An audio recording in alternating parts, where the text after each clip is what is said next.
Dakar Matin. ñu jox la pouvoir nga koy jël di ko xeexee nit ñi te loolu dafa contraire moral ba pare. effectivement jël pouvoir bu ñu la dénk nga ci noot ay nit kooku c'est contraire à la morale ba pare nag dafa am loo xam ne c'est même juridique c'est contraire à la constitution parce que souvent dama koy wax pouvoir bi ñu jox présidence de la République c'est un pouvoir boo xam ne dafa am finalité bu ñu ko dédié parce que boo gisee constitution dafa am esprit ak lettre parce que président buy waat bu ñu ko élire dafa naan kattanam jëfam engagement am yëpp daf koy jagleel intérêt réew ñu jox la pouvoir donc lépp looy def foofu façon booy utiliser pouvoir bi rek dafa war a méngoo ak loolu. ak lu tax ñu jox la ko. exactement de manière permanente bu méngoo loolu rek def nga détournement de pouvoir te nag dafa sew si lu bari lañ koy gisee mooy jël pouvoir bi au lieu nga def ko de manière objective nga jël di si noot nit pour des intérêts politiques détourner nga pouvoir nga jël pouvoir bi nommer sa xarit parce que sa xarit la wala da ngeen bokk parti liggéey bi mënu ko jubul détourner nga pouvoir. yooyu yëpp foo jëlee pouvoir bi jariñoo ko ci beneen anam boo xam ne du anam intérêt réew mi rek détourner nga pouvoir donc loolu en dehors du fait que c'est immoral maanaam jël pouvoir di ko noote ay nit wala di ko utiliser noo xam ne rafetul dafa illégal même bu fekkee ne c'est pas un texte mais ça va de soi c'est-à-dire président pouvoir am di doit l'utiliser uniquement dans l'intérêt général mais loo ci def leneen rek détourner nga pouvoir mais intérêt personnel ak ut loo am yamale yi mbiri sa bopp moo tax ñu bari ñi war a waxatuñu dëkk bi dafa tumuranke ci ñu taxaw di wax pour l'intérêt général boo ko jëlee société civile sax mooy lan bu ñu demee ba organisation société civile yi professionnalisé nekk ay institution def am ay administration nga xam ne da ngay wut ay programme parce que administration bi foog mu am ay personnel ay location da ngay wut ay programme pour am loo ko fayee am ñoo xam ne dañu nekk ci activité société civile loolu rek la ñu def mu doon pratiquement profession nga xam ne bu ñu amee ay institutions yu ñu taxawal dañu positionné wu pour bu ñu ne soxla nañu waa société civile ñu jëlee foofu jox leen ay position ngay des avantages financiers et matériels loolu moo yàq liggéey ay institutions. parce que dañuy soxla ay ARMP ñu ne société civile. ñu ne conseil économique social et environnemental société civile. da lay fragiliser HCCT ñu ne société civile. da lay fragiliser absolument loolu. liberté de ton placé ci institutions yi parce que dafa am benn jeu bu pernicieux entre pouvoir bailleur de fonds société civile ku nekk da nga soxla sa borom. parce que pouvoir bi foog mu justifier que ne am na société civile bu koy contrôler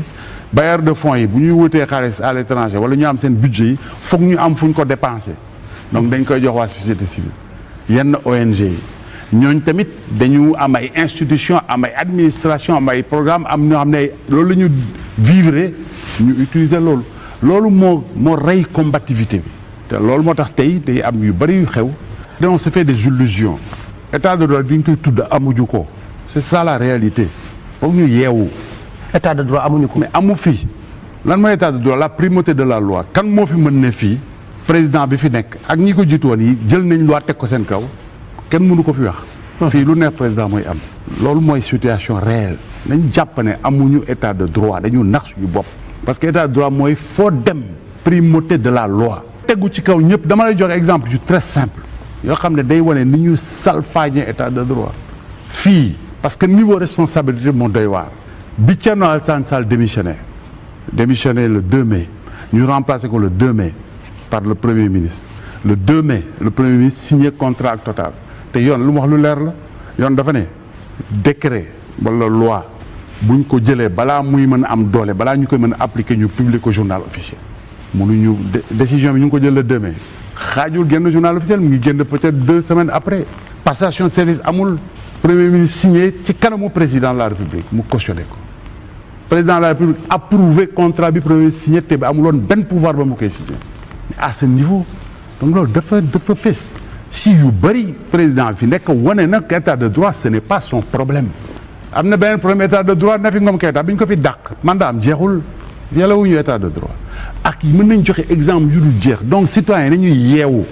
l'état de droit reste à construire dans notre pays ak yeneen même république bi ñuy wax république bi tur la rek république amu fi fii ku buur wax bu mee fi nekk moo tax c'est très important élection bi yëf tournant bi ñu jublu bu ñu bëggee nañu yeewu amuñu état de droit amuñu république bu ñu ndax suñu bopp on a un système avec On a des symboles. Des symboles et un fonctionnement avec une certaine dynamique démocratique sous certains aspects. Parce que démocratie sax bi ñu wax matul suñu réew. lu tax. démocratie matul parce que démocratie fii dañ ko yemale rek. ci élection te démocratie dafa dépassé loolu bu baax a baax. démocratie lu permanent la war a doon ci dundu nit ñi muy démocratie sur le plan politique sur le plan social. sur le plan économique sur le plan même culturel. damay fàttali gis nga situation Casamance bi ñu fi wax ba ñu wax dañ ne lu ko indi à la base le mépris culturel vrai système démocratique composant nation bi yëpp dañu gis seen bopp si ñu tabaxee nation bi. sur le plan économique yow fii da nga amoon procès temps yi démocratie économique bu amoon. am na situation yi du am parce que démocratie économique bu amee on applique la règle de la concurrence mais fii lu fi xew régime bu ñëw indi ay hommes d'affaires am dans des conditions scandaleuses jox leen ay marché dans des conditions scandaleuses boobu c'est un cas. am na cas wu envol immobilier ak yéen cas yu dul jeex sur des marchés les plus importants am na beneen cas bu 150 milliards aussi scandaleux tey le plus grand marché public c'est le port de Sendou kan lañ ko jox ñu ngi ko jox koo xam ne man nag du suufeelu ma benn liggéey waaye nag dañu wax mbir yi bu ñu koy wax dañ koy wax mu leer waa ji fëgg jaay la daan jaay nga jël jox ko projet bu day ni port minéralier amu ci benn expérience xamul sax loolu lu muy ñur mais c'est parce que démocratie que amu fi dafa am ñu mu jege te xam nañ leen. ñoom xam nañu ñun xam nañ ñu jege ba tax ñu jox leen projet yu mel noonu moo tax démocratie que amu fi. démocratie sociale anamu kuy dem fii dem uti état administration woo fooy dem yow sa mbokk yi woon na bés bu njëkk Pape Alé xamoo fa kenn. du jeex. loolooy wane rek démocratie amuñu ko parce que bu amoon da ngay jóg dem ak assurance dans l'administration une administration républicaine ñu defal li ñu war a defal du am benn jafe-jafe waaye tey administration boo fa demee amoo ku la jàppale wala amoo ku la téléphonel sa problème du réglé wala geruloo sa problème du réglé moo tax bu ñu nax suñu bopp on a tout à construire bu qu'on ne se leurre pas c'est pas parce que dañu def ay élections yu civilisées ñu ne kii gagné na que la félicité ko la dévolution civilisée du pouvoir n'est pas le seul signe d'une démocratie qui fonctionne loolu benn aspect bu tuuti la. donc muy état de droit ak démocratie amuñu ko suñu réew. c'est un problème de système il faut tourner la page. administration républicaine dafa nekk à équidistance maanaam amul far amul ci. mais boo nangoo ñu nekk ci administration bi ñoom ñëpp c'est des militants politiques de haut niveau. au contraire on les encourage même à faire de la politique. ou bien on les aime. mais loolu nag nañu waxante dëgg jógewul ci Macky Sall rek. parce que avant Macky Sall buñ la nommé pour nga maintenir sa poste da ngay dem defi politique. boo bëggee poste da ngay dem defi politique. mais kooku boo defee politique yow ngay militant APR ñu jox la une administration te ñëpp war ñëw sa administration bi dafa liggéey koy jiital koy favoriser. say militant APR yi bu ñu ñëwee sa ay militant ngay favoriser. foog nga def ay incompatibilité am na niveau administration boo fa nekkee soo bëggee politique nga dem politique mais ni am na niveau boo xam ne doo ko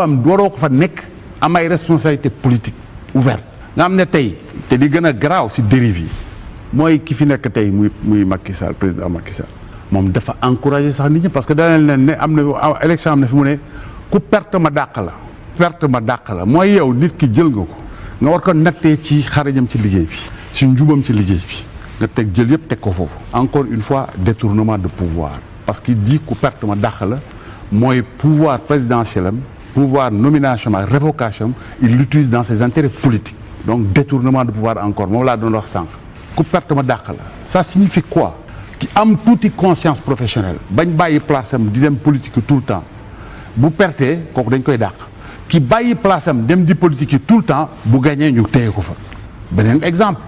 violation état de droit détournement de pouvoir beneen violation état de droit yoon moo ne at bu nekk inspection générale d'état dafa war a produire rapport OFNAC dafa war a produire rapport violation état de droit la parce que génn loi bi publier rapport yi dafa am finalité c'est l'information de l'opinion c'est un droit c'est-à-dire institutions yi dañ leen di fay suñu budget suñu alal la loi leur fait obligation bu ñu nekkee état de droit c'est la primauté de la loi mais rapport yi lu tax génnoon parce que président sawaru si parce que ñoom dafa mel na li ñuy wax coutume républicaine bu ñu jéem a respecté mooy balaa ñu koy publier foog ñu jébbal ko président bu ñu ko jébbal jox ko publier mais bu si sawarul ñoom nañu respecter état de droit parce que droit bi loi bi ñoom la ko sas ñii fi nekk muy inspection générale d'État fi nekk ils doivent faire leur devoir état bi loi bi moo leen sas loolu seen ndodd la gàllu loolu mu neex président mu naqari président jotewul ak président bu leen bëggul recevoir pour ñu présenter rapport yi nañu jël seen responsabilité respecter loi bi moo ëpp doole def lu neex président donc tu as situation bi xam nga bu ñu demee ba niveau institutionnel yu mel noonu respecté wuñ fa loi fu ñu jëm comment on peut parler de l'état de droit ñi nga xam ne ñoom ils doivent être les garants quelque part de l'état de droit parce que inspection d'état buy vérifier day dem contrôler sur la base de la loi suñu président bi fi nekk yoonam nekkul ci état de droit et ce n'est pas un démocrate bu ñu xamee loolu on a toutes les explications man loolu lu wér la te fee yi wax yëpp moo koy wane aussi benn cawarte pour respecter loolu et c'est très grave te xam nga loolu indi yi ñu dund yëpp yaa ma neex def lu la neex leneen li koy wane détournement encore de pouvoir nga jël sa militant teg ko mooy directeur Soleil jël sa militant mooy directeur RTS la cerise sur le gâteau nga jël koo xam ne ñëpp dañu xam jébbaloom ci pouvoir yi fi nekk muy Abdou Diouf muy Abdoulaye Wade ak Macky Sall bi nga jël def ko président d'une institution de régulation Babacar Diagne je suis désolé moi j'ai rien contre Babacar Diagne mais amul profil nekk dans président d'une structure de régulation parce que lui n'a jamais fonctionné comme ça moom dafa mës a jébbalu ñu fi nekk tëdd lu neex pouvoir bi lay defar kooku naka la mën a nekkee ko équitable donc gis nga yooyu yëpp moo la yee Sénégalais yi ci situation yi ay questions fondamentales ñooy posé wu c'est le système faut pas bu ñu nax suñu bopp gis nga système bi ni muy fonctionner boo yénnee Samba indi Demba bu ñëwee di defara la même chose bu ñëwee oo ay xaritam teg leen ci wetam seetul mën nañu mënuñu jub nañ jubuñu c'est ses militants teg ci wetam uti ay opérateur économique am uti ay def lu ko neex système bi dañ ko war a changer bu ñu defee refondation tëggaat mbir yi ba mu ci nekk ci yeneen anam ba nga xam ne par exemple la mënu ko def bu ñu ne systématiser nañu appel à candidature poste bu amul militant amul recommandation sëriñ bi amul dara dañu def cahier des charges nekk voilà poste diw am na lii lañ ci laaj tel diplôme tel expérience tel jaar-jaar ngay Sénégal bu dëkk Sénégal wala Sénégal bu nekk extérieur ñu def ko public ñu def benn appel public ñëpp mën a soumissionner mu am chaque année état bi sélectionné benn cabinet de chasseurs de tête par appel d'offre aussi ñu jël jébbal ko dossier yi mu seet ci seen xam-xam bi mën-mën bi vérifier diplôme yi bu ñu paree ñu jébbal ko def enquête d'intégrité seen ndax nit ki jub na wala jubul bu ñu paree jël ci ñett wala juróom jébbal ko président te du mun a génn foofu ci ñooñ lay tànn par force xam nga loolu boo ko defee yu bëri changé amatul politique amatul kii mën-mën rek mën-mën ak njub mooy les critères da ngay mën jub ñu jox la place bi aajuwul président la daan militaire dama koy supporter tuma ko yooyu la ñu war a génn changer système xam nga lii foog mu am renonciation du président benn prérogative bu am solo mooy son pouvoir de nomination à tous les postes civils et militaires président nangu ne dina ko wàññi ba dañuy exiger du ku ko neex mu tabb dañu def appel à candidature moom si ñuy génn ci appel à candidature yi il est obligé choisir si biir ñooñu loolu wàññi nga doole parce que président tey mais pratiquement tout son temps si affaire pouvoir de nomination la koy pouvoir doole président yëpp ak li ñu koy ñi koy wuti yëpp 90% affaire nomination te bu bëggee liggéey sax président bu bëgg a liggéey da ngay teggeeku loolu da ngay am temps bu doy boo liggéey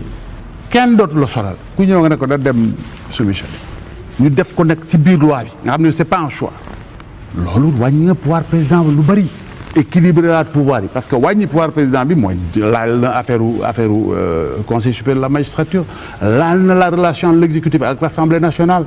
Sénégal ku soxla projet fi ngay ñëw gars yi dañu tooñ sax suñu mbokk yi yeneen dëkk yi demal Sénégal loo soxla mu nga fa ñoo dàq wax ñoo dàq séminaire fi waaye duñ jëf bu fekkee ne nit ñi la ñu wax ak la ñu jëf bu ñu nekkee ci ay opposition yëpp mooy àgg ci position wu pouvoir jouir du pouvoir xam nga booy àtte nit da nga koy àtte ci objectif réel ñun ñëpp xam nañ ne depuis que politique am ci réew mi politique yoonu am alal la yoonu am pouvoir la yoonu am ay prérogatives loolu ñëpp jàpp nañ ko ba ñun sax dañ ko nangul nit ñi ce qui est anormal société bi dafa war a changer mentalité bañ a nangul loolu nit ñi bañ a nangu ne dem pouvoir pour am alal la mais ñun def dañ ko nangu nañ nit ñëw dugg ci pouvoir musul am liggéey xëy ñu ne la moom ñaari immeuble yi ñun ñoo ko nangu loolu dañ ko warul nangu ñu ne pouvoir du pour dem uti alal ku bëgg alal demal nga liggéey pouvoir jaamu réew mi la loolu paradigme boobu tant que changé wuñ ko lii day am ku ñëw nax nit ñi parce que naxaate bi lu koy indi mooy foog nga wax lu neex ci nopp nit ñi pour mieux lire la foog nga wax lu neex ci nopp nit ñi mais yow li sa volonté xam nga boo demee mooy ci jot ci mbir mi loolu mooy problème bi moo tax nit ñi ma leen di ñaax ci loolu élection bu jotee ku nekk lu neex lay wax ku fi wax lu neex lay wax mais nag xamante nañ ci dëkk bi Sénégal dëkk bu tuuti la dama koy wax tout le temps Youssou Ndour way na ko ci lees waxul bul yem ci wax ji rek seetal li nekk ci gannaaw wax ji nga nattee ko tamit nit ki jaar parce que fii lañ dëkk nit ki lu muy wax tey est-ce que war na ko mën wax ñu dégg loolu la ñu war a gëstu bu baax a baax parce que gis nga période bi ñu jëm on a trop d'incertitude et c'est pas bon dañ nekk ci benn tournant boo xam ne maintenant dañu nekk dëkk boo xam ne pétrole daf fi am gaz daf fi am donc enjeu bu rëy adduna bi gis nga dafa am ay cartel ay saay-saay yoo xam ne dañu teg seen carte adduna bi dañu xoolee maillon faible mooy dëkk yi nga xam ne ñi ko jiitu duñu jubu ñun mën nañ leen guerre ñu ne fa cëpp jënd président yi jënd ministre yi jënd justice bi jënd force de la sécurité dem toog seen hôtel yow nga defee ne sa président mooy décidé wul dara tournant boobu foofu lañ nekk te niveau ñun waruñu dem ci circonstances yi avec de l'incertitude faut que ñu dem sur des bases très claires avec des institutions yu wér yoo xam ne dinañu sàmmal loolu mais surtout par rapport ak ñi fi nekk perspective yëpp mooy seen xel mënul jàpp beneen pouvoir ne fii pour gérer affaire ressources pétrolières moo tax jeunes yi surtout laay waxal parce que gis nga affaire boobu ça interpelle beaucoup les jeunes parce que jeunes yi man quelquefois da ngay xaw a découragé ba ñu ne non ils sont tous pareils ça m'intéresse pas tournant bi ñoom la gën a concerné parce que bu ñu exploiter ressources yi nañ ko war a exploiter mu jaar ci anam yu wér tegu si loxo yu set ñoom la yàlla xéwalee seen problème mën na fa jaar régler abadan nag bu fekkee ne nag daarul foofu tegu ci loxo yu setul loxo yu jubul ñoom nag seen affaire mën na yàqu ba pare dëkk bi nekk situation wu danger parce que gis nañ ko tous les pays yi nekk des maillons faibles yoo xam ne dañu am ressources y a des crises te tamit ñu fi nekk am na lu ñu wan manduwuñ ci mbir bi non manduwuñu bu ñu mandu woon kon loxo rakku njiitu réew mi du ci dugg wan nañ ñu déjà ay orientation ci mbir moomu conditions yi nga xam ne signé nañ ko yenn contrat yi wan nañu tamit seen orientation ci mbir moomu donc population yi nañu yeewu parce que wax nañ ko lu cin bu nar a neex bu baaxee xeeñ te am na lu mu xeeñ tey nii moom li mu xeeñ neexul kon Sénégalais yi nañ ci yeewu bu baax a baax seen intérêt bopp la nañuy si yeewoo noonu nañu bàyyi délégué affaire yi seen intérêt dañ jàpp ne bu ñu exprimer wu ci vote seen intérêt la ñu gérer donc nañu seet par rapport à proposition yi ak ñi fi taxaw kan lañu yaakaar ne mën na leen gérer seen intérêt en tant que citoyen et l'intérêt général du pays c'est ça qui est en jeu yaay président kenn mënu ci dara au bout du compte de toute façon yaay décidé mais quel est le problème yow Pape Alé wóor la ne ci telle chose xam na ko mën na la xalaatal te yaay président koo oo mu ñëw waa opposition bi koo oo mu ñëw soxluwu sax def publicité dans la nanga waaw man de telle question yi dama bëggoon nga wax sa xalaat Pape Alé pare même bu dul sax nekk dans le giron politique parce que xam nañ ne Pape Alé sur telle question ñëpp d'accord nañu moom moo gën a xam ñëpp waxalax moom ba pare nga décider booy def noonu nit ñi xam ne vraiment yow ku ubbeeku nga yaa ngi déglu nit ñi mais bés boo ne concertation mais soxluwu sax publicité bu koo ni ñëwal mu ñëw waaye su fekkee ne yow da ngay toog bu problème amee nit ñi ñëw sàkku dara nga ne maa bañ ñëw def ma tey teg ko imposer ko nit ñi waxuma sax homme politique yi kilifa diine yeex kilifa aada yi problème am ñu la may ñu li nga ne maa lànk kaare beneen problème nga xëy na gars yi kaay leen mais nag nit ñi ñàkkuñu fula nag ki yor pouvoir bi mu war a créer condition wu kóolute ba bu wootee ñu mën a wuyu waaye bu fekkee ne yow créé condition kóolute lu la neex ngay def bu la neexee sax nga jàpp nit ñi dóor bu ñu ñaanee nga bañ jël sa décision tout seul de manière unilatérale après nga woo nit ñi kaay ñu waxtaan ku am ful loolu doo ko nangu kon moom lu am responsabilité président la waaw parce que man waxtaan lu mu defarul du ko yàq waaye tamit day doon Wade ak loo ko mënoon critiquer Wade xamoon na jauger situation wu dëkk bi ba bu amee fu mu toll mu def dellu recul. gannaaw déglu peuple la waaye kii nekk ki ko wuutu moom beneen état d'esprit la am moom forcing la xam mais na jàpp ne loolu du wéy bu ko loolu jey ba mu yaakaar ne loolu dina wéy à force de tirer parce que la corde elle finit par se casser donc loolu na ci bàyyi xel bu baax nañ dem rek parce que nañ dem de toute façon li si kanam rawu li bët Dakar Matin.